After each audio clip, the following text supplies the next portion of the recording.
Hello and welcome to Thursday Thoughts. Thursday Thoughts? What on earth are they, I hear you ask? Well, my friend Lucy and I meet every week over on Instagram to talk all things personal growth because she is as obsessed with it as I am. And we decided that we might as well put those conversations out as a weekly podcast. So now you can listen to us chat here on Apple Podcasts or Spotify or wherever you listen to your podcasts. And we'll be talking about topics such as spirituality, limiting beliefs, the ego, imposter syndrome, gratitude, meditation, confidence, and so much more. So if you're ready, here we go. So this morning we're going to talk about your new book, Lucy, which is just so amazing. I'm just so in awe of anybody who writes a book, and I know I know behind the scenes of what has gone into writing this book, and I just think it's just such an amazing example to anybody of just having a little sprinkle of a dream. Sprinkle, that's word. Having having something which you really want to do, and then actually going through a process of not really knowing the how and ending up with a book which is out now. So Lucy, first of all, tell us what is your book, and then I'd love to know firstly, tell everybody, why did you actually want to write this book? What is this book about, and why do you want to write it? Well, by the way, thanks for suggesting this, because I really appreciate being able to talk about it. A few days after it's come out. So basically, the book is called Shiny Happy Singles in the UK, and it came out last Thursday, then on the 19th, and tomorrow the US version comes out, which is called Thrive Solo. But it's exactly, for anyone listening on different sides of the pond, it's exactly the same book, but just with two different titles. And the irony is that I never aspired to write a book, ever. Like, it wasn't, I would always have wanted to write an album because music has always been my thing. So if I had any aspirations, it was I wanted to be a freaking rock star and I wanted to write an album. That hasn't happened, but hey. So the reason it came about, it was very strange. It was because I never, I mean, you know this, Polly, but I never had any intention to write or talk about being single and not having kids ever. It just had never even occurred to me. And then rewind to, and apologies to any of my listeners to the podcast who know the story, they've heard it 5,000 times, but rewind to the summer of 2021, where a lot had changed in my life. And to cut a very long story short, it was this beautiful afternoon. I was sat outside my flat, flicking through my phone, reading through some WhatsApp messages with some friends of mine, and they're all married with kids, and it was like, I think we were in another lockdown at the time, and they were talking about sort of homeschooling and blah blah blah blah blah. And basically I just had this thought of like, oh my god, I'm so grateful that I'm single and I don't have kids. And it was almost like, I always call it sort of a divine download from the universe, that this idea just popped into my head, or this sort of urge to talk about this and write about this. Because what I thought in that moment was, hang on a minute, why? Because I mean, I'd been single at that point for several years, but it wasn't something that I thought about. I was just living my life. It wasn't as if I was sitting around thinking about being single and not having kids. It was just like I was just living my goddamn life perfectly happily.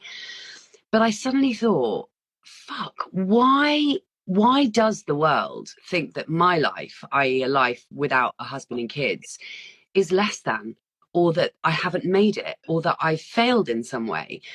And more than that, why do they think that I'm lonely, miserable, desperate, blah, blah, blah, blah, blah? Because that is, let's be honest, that is the narrative around being single and not having kids. And it's so ingrained. And so I just felt this overwhelming urge to write about it. And what actually happened was that I literally got up from my flat. As I say, never in my life had I ever thought about writing a book, ever. But I got up from this bench outside, I walked back in, I sat down at my desk and I started typing on my laptop. But ironically, what I typed for the next three months, which was about, I think it was nearly about 30 or 40,000 words, I wrote a lot. That is not the book that has just come out into the world. because what happened was that was kind of like just my thoughts just flowing out onto my laptop, you know, just all of these thoughts and feelings and my experience just kind of coming out of me like some like sort of catharsis.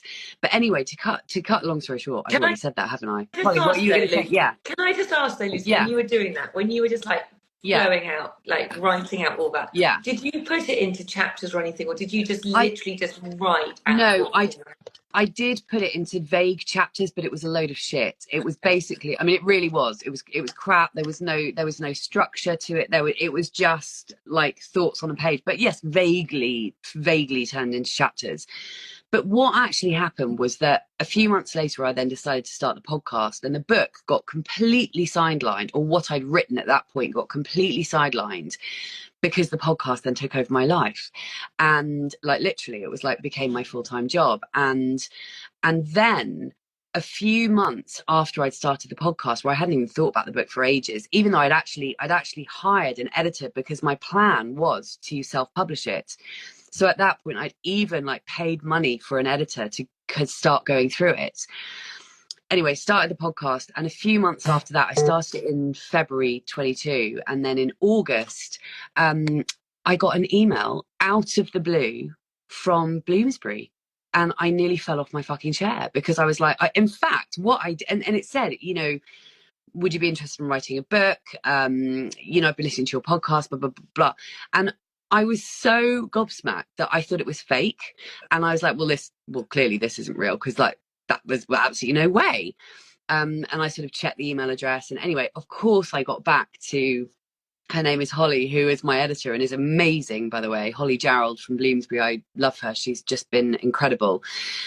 But even then, that was August 2022. It wasn't until almost a year later that I actually signed a book deal with Bloomsbury, because you have to come up with a proposal. I got an agent, and then, I mean, my book proposal alone was, I think it was more than 40 pages. Like, a book proposal is a freaking mission in itself. So I got my agent, Kate, who helped me sort of shape the book proposal, because even when Bloomsbury reach out to you saying, are you interested in writing a book, there is no guarantee that you're going to get a book deal with them. It's not a guarantee, because it has to go through various people at Bloomsbury, Anyway, but thankfully I did. And then so in June 2023, I signed my book deal.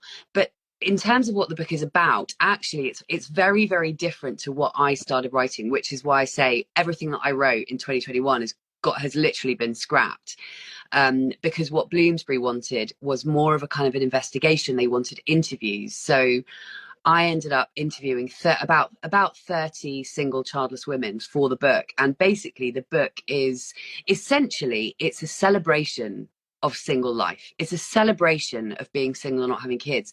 But crucially, it's not meaning to say being single and not having kids is better than being married and having them.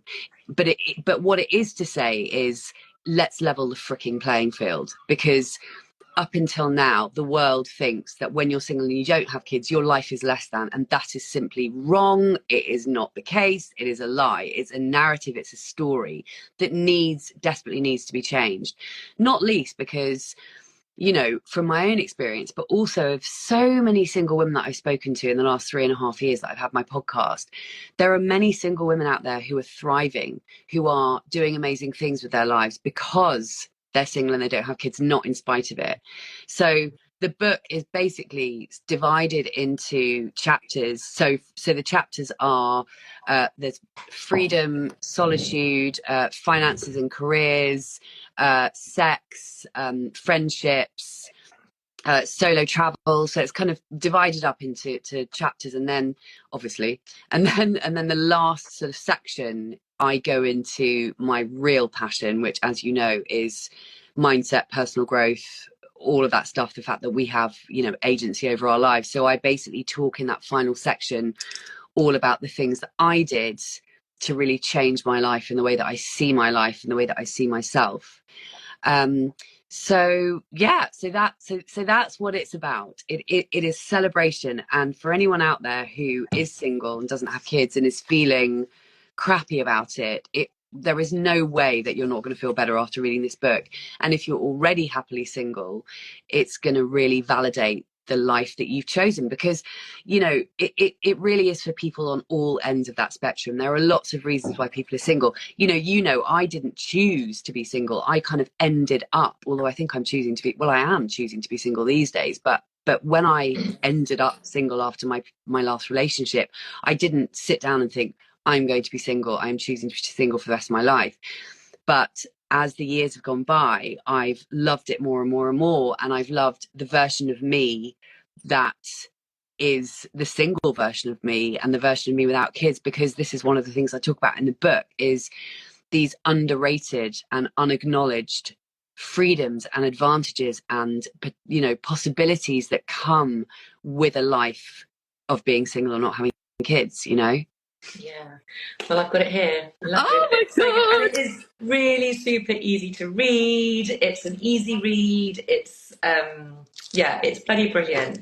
Can we just talk about actually the fact that you had been visualizing for quite a lot of time before you actually got the call to do this? Well, this was I'd actually, yes. So this is to do with the US book deal with, so I'm with Bloomsbury in the UK, but Hay House in the US and Canada, and Batewell in the US, but it'll be available from tomorrow in the US and Canada. But so yes, this was a real kind of manifestation, if you like. So what happened was that before Bloomsbury reached out to me, I had been visualizing for months and months and months, because I'd started writing this book, the previous one.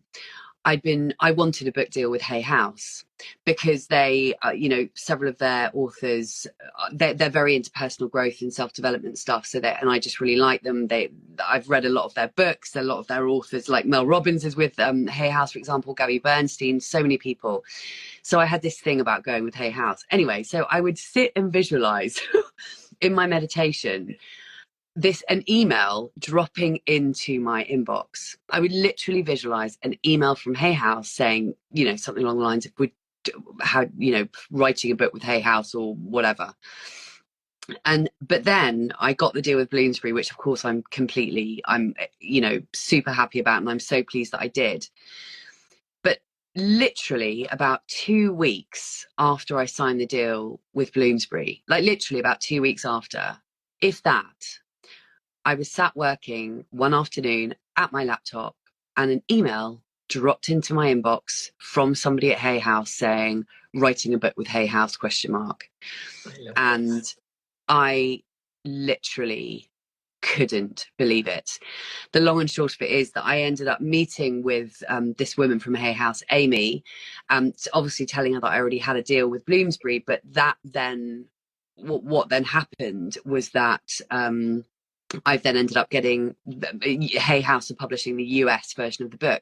But what is really interesting, in fact, I've completely lost my train of thought. I was going to say something more on that story, but I've forgotten what it was. Damn it. What was I going to say? What was I saying before that?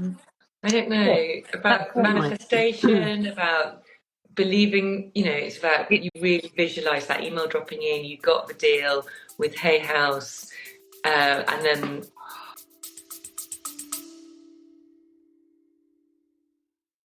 A very quick break to ask you to hit the follow or subscribe button if you haven't already.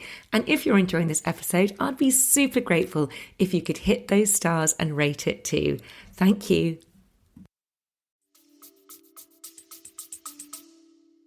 I can't remember what I was going to say. Anyway, it'll come back to me. But yeah, so that is what happened with and I love that. So I love that. I know, so much, because that is such a big part of what you do, and actually the fact that it was an email that dropped in, and you made, and also that was the thing you were.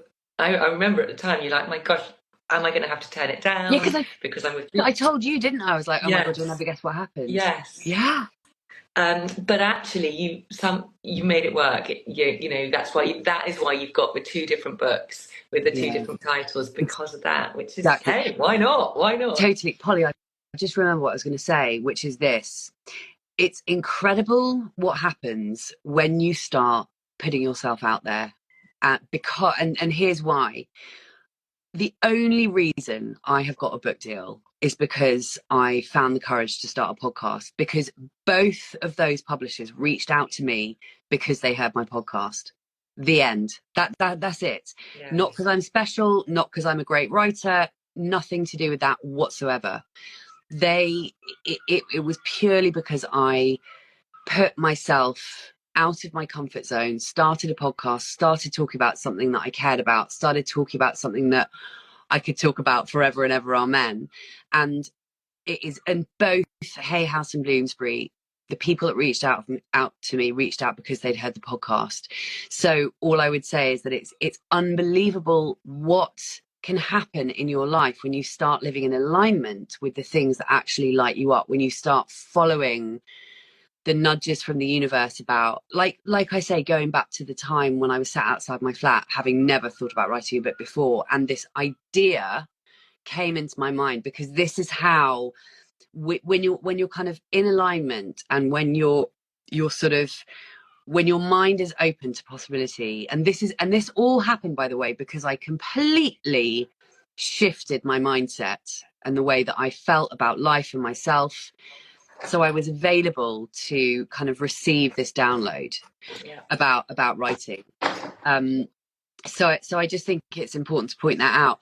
And also, one thing I'll say about this is, if anyone's listening to this or watching this who has thought about writing a book, if I can write a frickin' book, anybody can write a frickin' book. Like, if I can do it, anyone can do it. And in terms of the actual process of writing it, it's such a brilliant example of why you never get clarity until you start taking action. We always wait. We just wait to do the thing until we feel ready, until we're prepared. It doesn't work like that. What happens is we have to take the first steps, and then things start getting clear. When I sat down to start writing this book, I remember I had a massive, great pile.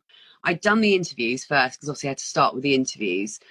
I did the interviews and I printed them all out. And you can imagine this unbelievably thick pile of A4 paper. Sat there with this pile of paper going, I literally have no idea what the hell I'm doing. I have no idea how I'm going to write this book. But the reason I'm saying this is because all I did was just start. I just started. I was like, okay, well, maybe I'll just highlight the quotes from this interviewee that I might want to use. Maybe once I've done that, maybe I'll just work out, what quotes might fit into what chapters. And, it literally, I just can't say enough about how we're never ready to do things that scare us, that we've never done before. We get ready by taking the first action when we don't know what the hell we're doing. And when you start, it's that Rumi quote again that I've used before. It's like, start walking on the way and the way appears, or whatever it is. I can't remember. But, once you take that first step, you understand, the next one, and then the next one. Oh my God, Johnny. Sorry. My cat's just appearing as usual. So yeah. Anyway, I've talked too much. And that's it, isn't it? It literally is one step, one foot up. It really is. I remember when you were doing the proposal and you were a bit like, I don't even know when I'm going to do this. I haven't got any time to do this. Yeah. It's just so vast. But you just did it. What did you find worked for you? Was it setting aside a certain amount of time each day? How did you find that discipline? Because I suppose it does take discipline to get it done. It 100% takes discipline, and it takes consistency, 100%. But the good news is that it's not like you have to do, every day for 3 hours I've got to sit down and write 1,000 words. What is amazing is when you just set aside a small amount of time. So for example, I used to do writing mostly first thing in the morning. So when I was writing the book, I would do some writing before I did any of my other work on the podcast or the membership or anything else. And I would, and there were some days, by the way, where I sat there literally staring at the screen with the cursor kind of, flicking. or whatever you call it, whatever the word is, I would literally sit there and nothing would come. But again, that's a good example of when you feel like that, if you just write something, some old crap, then then more comes out. But I can't tell you how many times I sat there and just stared at the screen thinking, I'm not inspired. I'm not inspired. I don't know what I want to say. I've got no idea where I'm going with this. But that's one of the most important things I've learned about writing a book, is that and this is so crucial. So anyone who's thinking about doing it, you cannot wait for inspiration to strike. You cannot wait to feel motivated or inspired. You have to sit down and fucking write. And even if you just end up writing a paragraph, like there were many days where I would end up only writing 3 paragraphs, but it's amazing how when you write 3 paragraphs, you know, hang on one sec. Sorry, Johnny is being a complete pain. They build up. And before you know it, you've written a whole chapter. So I think it can be, the problem is when we think about the whole thing, it feels really overwhelming and just impossible. When you look at, oh my God, I've got to write 70,000 words of a book. How am I ever going to do this? But the thing to remember is that it's incredible how just a little bit of consistency and discipline every day, or 5 days a week, or 4 days a week, how much that builds up over the space of a year. I mean, to put it in context, I signed the deal in June 2023, and the book came out in June 2025, and Bloomsbury reached out to me in August 2022. It was a nearly 3-year process from start to finish. But yeah. And that does seem daunting, but of course, with hindsight, I look back now and I'm like, oh my God, I can't believe it's out. I can't believe it's out already. It's gone so quickly. But then it's easy to say that now with hindsight. At the time, it felt like a really big deal. But I just, for anyone, because, you know, apparently lots of people aspire to write a book. I wasn't one of them, but apparently quite a large percentage of like the population has a book, you know, what has thought about or wanted to write a book. And all I would say is, for God's sake, if that's you, just fucking do it. And you just have to set that time aside, just 3 or 4 times a week, just to write a paragraph or a page, whatever it is. And also to remember that, you know, the first draft is always a load of crap. I mean, like my first draft of the manuscript was massively changed, massively. And again, that's the thing, you can actually, as you're writing, you don't have to be thinking, oh my God, this has to be perfect, this is what's actually going to be in the book. It's just getting it going and getting something down, and then you can start shaping and refining it as you go through the editing process. But it really, breaking it down into tiny little chunks is the key to doing this. Because when you think about it as a whole, of like, oh my God, it's going to take me 2 years or 2.5 years, then it feels too overwhelming. Yeah. But the time, it's another one of my favorite phrases, which is, the time is going to pass anyway. So are you going to spend the next 2 years thinking about writing a book, if it's something you want to do? Or are you going to do 15 minutes of writing 5 days a week, and in 2 years' time, you'll have a fucking book, you know? Yeah, absolutely. I'm interested, how do you stay, when there's so many changes happening all the time from your editor, from oh my God, people, editing is a nightmare. How do you stay true, though, to your own voice in that process? I don't know how to answer that. I mean, it's like the editing process is really, that was the hardest part of the whole thing. So for example, Holly, my editor, when she'd sort of, because the way that we did it is, we started off that I would send her a chapter at a time. She would basically read it through, go, yes, you're on the right lines. And then once I'd finished, or no, you're not. And then once I'd finished the manuscript, she then went through the whole thing. And it's the scariest days when you get the whole book back covered in red. Oh God, it's like go back to school, isn't it? Literally, I swear to God, that is the hardest work of all, is that first proper edit, when you are, but in terms of staying true to myself, it wasn't that I was being asked to write anything that I well, there are a few things that I was asked to write that I wouldn't necessarily have chosen to write myself, but it's mainly just shaping what I'd already written. And it was mainly things like reorganizing chapters. So or it might be, look, you need to write a bit more about that, or there's too much about that. There's quite a lot of cutting. You have to be really quite ruthless. You have to, like, I had to take chunks out that I really liked, writing extra bits in. So I don't know if this answers the question, but I never felt like, apart from a couple of things that for example, I didn't really want to do a chapter on finances, right? Because it's just not something I just didn't want to do a chapter about money, because, you know, it's just not where my heart goes to. It's just not what I'm, you know, but they, you know, Bloomsbury sort of insisted there needed to be, and well, you know, fair enough. And now I'm really glad that I did a chapter about finances and careers and financial independence, it's called. But the vast majority of it was yeah, I was very much able to stay true to what I wanted to say, but also because I tell you what, one of the hardest things about writing this particular book was weaving in other people's words. That was really bloody hard.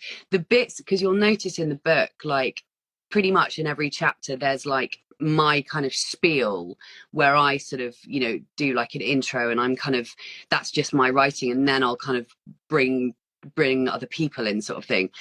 And that was really hard. It was really difficult to weave other people's experiences into my narrative. Yeah, I mean, for sure, that first big edit was just that was when I felt like I was back at school. Oh my God. And again, you just get this whole document back just covered in red marks, and it take, you know, I mean, that is like, whoa, that is full on, not gonna lie. But again, even with that, you just have to take it one day at a time, take it 1 hour at a time, just do it. And, you know, they give you have a certain number of weeks to kind of turn. So there were like 2 or 3 edits that we did, and you have a certain amount of time to turn each one around and kind of get it back to your editor. I didn't answer your question, Polly, sorry. Yeah, Or did I? Yeah, no, you kind of did. You did. I think you did. You did. I mean, yeah. I mean, ultimately, the book is in your voice. But I was just wondering, Yeah. you know, when you do get all of those edits and you have to make them, and how that then feels. Yeah. What do you hope, Lucy, for someone who reads this book or listens to this book? Oh, because you also did the audio, which must have been really good fun. That was my favourite thing ever. I loved it. Do you hope someone is going to take from it if they buy the book or if they listen to it? I really just hope that anyone who reads this book is essentially just going to A, feel better about being single, B, feel more empowered and hopeful about their single lives, and 3, just start to understand that it is possible to have just as good of a life when you're single and you don't have kids. Can you hear that drilling? Yes. We should wrap it up, shouldn't we? Sorry, guys, there's major drilling coming from the garden. Well, so where can people go and get it, Lucy? So you can buy the book on Amazon. It's called Shiny Happy Singles in the UK. So if you're in the UK, just type that into Google and you can buy it on Amazon, or you can go to my website, lucymegison.com/book. And if you're in the US or Canada, it's called Thrive Solo. And again, you can buy it on Amazon. You can get it on Audible. You can get it on Kindle. Yeah, but if you go to my website, lucymegison.com/book, then there are lots of, I've put links for all the different places like Waterstones if you're in the UK, or Indigo if you're in the US, and, you know, Bookshop and all of these different places. So that's probably the best thing to do, or just go straight to Amazon and type the title in. But sorry about that drilling, that completely, now they stopped. Well, listen, honestly, so many congratulations. It's such an achievement. Well done. Thanks, Polly. And, I really everyone should go and get the book. Yes, please. And even people who aren't single, by the way, because one thing this book does do, and I'm hoping that some people will read it who aren't single, because what it will do is it will open up the eyes of the world, I think, in terms of how people view single women without kids. Yeah. And I think that's really important. So I personally want people who aren't single to read it too, because I think it's just time that we started normalizing solo life. Yeah. And make, you know, it's time that we started to see it as completely equal to its couple counterparts, because it is. Yeah. You know, it's no better, it's no worse, it's just a different life. And whatever life you live, there's going to be good bits and bad bits, whether you're married with kids or you're single without them. There are equal amounts of good and bad, because this is just life. And actually, it's not about your relationship status. As you and I know, it's very much more about what's going on in your head and, you know, your mindset, really. And the relationship you have with yourself, ultimately. Exactly. Thanks, Polly, for letting me ramble on about the book. Thank you. Well, listen, there we go. We're done. Thanks, love. Yeah, we're thank back you. on Thursday, aren't we? Or are we back on Thursday? Yes, we're back on Thursday. So we need to decide on a topic. Yes, perfect. All right, love. All right. I'll speak to you later. Care. Lots of love. Bye. Bye. Thank you. Bye. Bye. Bye.